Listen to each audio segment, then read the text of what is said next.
भारत अपने खान पान के लिए पूरी दुनिया में जाना जाता है, लेकिन क्या कभी आपने सोचा है कि यहाँ अनाज कहाँ ये आया और इसकी शुरुआत कैसे हुई?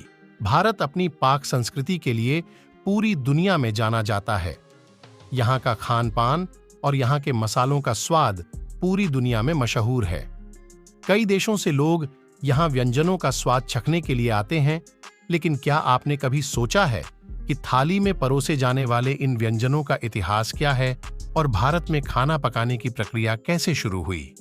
नहीं तो चलिए हम आपको बताते हैं। एग्रीकल्चर की शुरुआत। किसी भी व्यंजन को बनाने के लिए हमें अनाज की आवश्यकता पड़ती है। ऐसे में पहले हमारा ये जानना जरूरी है कि आखिर भारत में एग्रीकल्चर की शुरुआत कहाँ, ये और कैसे हुई। कृषि की शुरुआत के कुछ प्रमाण भारतीय उपमहाद्वीप में उत्तर पश्चिमी भाग से मिलते हैं। इतिहास के पन्नों को पलटें तो देखने को मिलता है कि 8000 ईसा पूर्व में उत्तरी राजस्थान में जंगलों को साफ किया गया था और यहाँ सबसे पहले फसलें उगाई गई थीं। इसके साथ ही पुरातात्विक साक्ष्यों में यह भी देखने को मिलता है कि बलूचिस्तान के मेहरगढ़ में 600 ईसा पूर्व में गेहूं और जौ उगाए जाते थे। लगभग तीसरी सहस्राब्दी ईसा पूर्व तक उपमहाद्वीप के दक्षिणी भाग में गोदावरी, कृष्णा और कावेरी की नदी के किनारे लोग बसने लगे थे।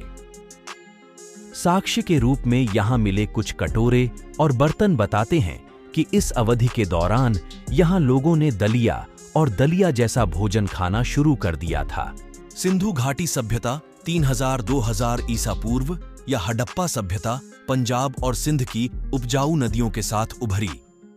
इसे दुनिया सबसे पहले उभरी सभ्यताओं में से एक माना जाता है।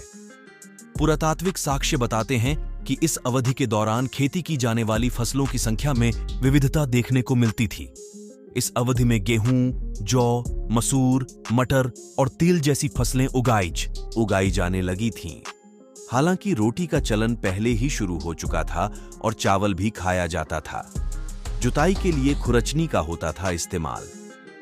इस दौरान मुहरों पर मछली के प्रतीक व्यापक रूप से पाए गए, जिससे पता चलता है कि यह भी आहार का एक हिस्सा थी। पुरातत्वविदों ने सिंधु घाटी सभ्यता के एक शहर कालीबंगन, राजस्थान में एक कृषि क्षेत्र को पाया। उन्हें यहाँ आड़ी तिरछी पैटर्न वाली एक खुरचनी मिली, जिसे जुताई के लिए इस्तेमाल किया जाता था। गौर करने वाली बात यह है कि आज भी किसानों द्वारा कुछ क्षेत्रों में जुताई की इस आड़ी तिरछी खुरचनी का इस्तेमाल किया जाता है। राजस्थान के शहर कालीबंगन में जौ के कई हजार जले हुए दाने भी पाए गए थे, जिससे ये पता चलता है कि ये उस दौरान इस क्षेत्र की मुख्य उपज रही होगी। इसके साथ इस दौरान कुछ अन्य चीजें भी मिलीं, जिनमें छोटे ओवन जिन पर मिट्टी की परत छड़ी हुई थी और तंदूरों के समान भी कुछ चीजें दिखाई दी थीं। सिंधु घाटी के प्रमुख शहर मेसोपोटामिया के साथ ईंटों के व्यापार में लगे हुए थे।